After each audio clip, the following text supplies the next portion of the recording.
Silahkan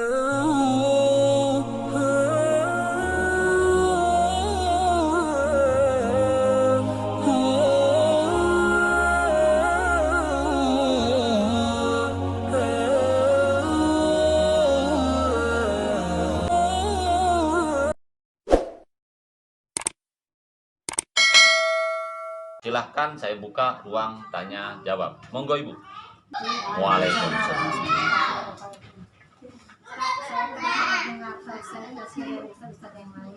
Tidak bakal masuk surga tidak mencium bau surga seorang wanita, seorang istri apabila dia minta cerai kepada suaminya. Nah, gimana kalau misalnya perempuan ini cuma mengucapkan saya sudah bisa, tapi sang suami ini mengiyakan, ya saya salah kamu, saya ini, dan di terakhir ini persidangan terucaplah kata-kata saya sudah ridho dengan perpisahan dari si mantan suami. Nah, kira-kira gimana? Apakah istrinya masih mencium surga atau masuk surga gitu? Saya mohon pendapat solusinya. Oke.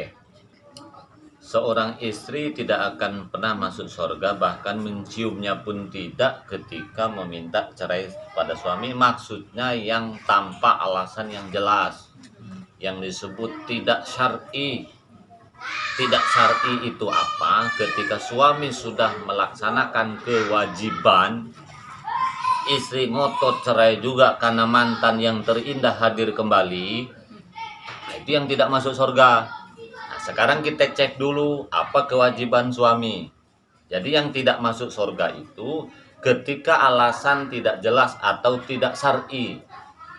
Yang tidak syar'i itu gini, suami sudah menafkahi, sudah menafkahi semua kebutuhan istri dan anaknya, sudah mencukupi sandang, pangan, papan, sudah menjadi imam yang baik, ternyata ibu bosan juga dengan suami, ibu ngotot minta cerai, maka istri seperti itu tidak akan masuk surga.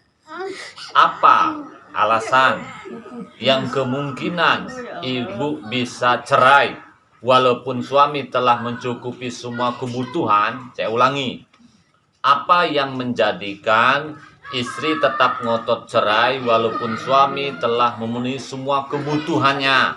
Biasanya faktor permintaan orang tua, biasanya seperti itu. Yang kedua, karena ada mantan yang terindah hadir kembali. Yang ketiga, istri tidak mau diajak ikut suami merantau, atau istri tidak mau ikut ajak suami pergi kemana. Itu tidak syar'i ya. Bahasa kasarnya, ibu tidak setuju dengan keputusan suami dalam hal suami mau ini mau itu yang tidak melanggar ajaran agama.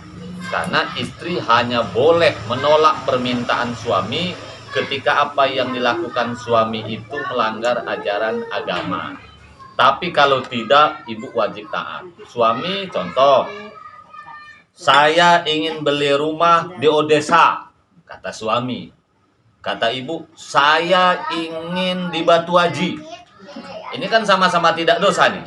Maka istri harus ikut suami. Nah, jadi ketika ibu ngotot cerai, berarti ibu tidak syar'i. Oke, ada lagi. Bagaimana ketika suami ingin poligami? Istri tidak setuju. Itu bagian yang dibolehkan kalau istri khawatir suaminya tidak berlaku adil. Tapi kalau ibu yakin, ibu minta cerai, tak boleh.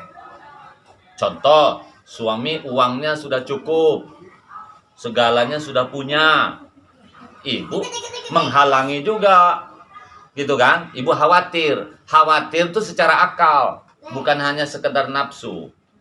Maka istri yang kalau misalnya suami maaf, air listrik aja masih sering nunggak, gas pun masih pakai yang 3 kilo, gitu kan? Nah, kemudian rumah pun begitu. Sekolah anak pun kadang SPP-nya sering nunggak. Uang keamanan pun misalnya macaya sering terbengkalai. Tiba-tiba suami nak minta tambah lagi. Berarti ibu yakin, khawatir suami tak berlaku adil. Ibu boleh menuntut cerai. Boleh. Jadi sebenarnya yang dimaksud ibu tadi, yang istri tidak masuk surga ketika menuntutnya tidak syar'i. Salah satu ciri-ciri dasar itu, suami tidak melaksanakan kewajibannya. Salah satunya selain nafkah lahir batin dan juga tidak membimbing istrinya ke jalan yang benar. Itu boleh. Ya, tapi kalau ibu sabar, itu pasti surga. Saya ulangi ya. Andaikan ibu tak senang menuntut cerai, tidak halangan masuk surga. Karena bagian yang dibolehkan. Tapi kalau ibu sabar, punya suami tak ngasih duit, tegil, penarkoba, asik main perempuan, terus ibu justru itu jalan yang paling mudah masuk surga. Kenapa? Karena istri yang sabar terhadap kekurangan suami, surga memang inannya. Tapi kalau ibu nak cerai pun, pintu yang dibolehkan. Oke, jelas Bu ya?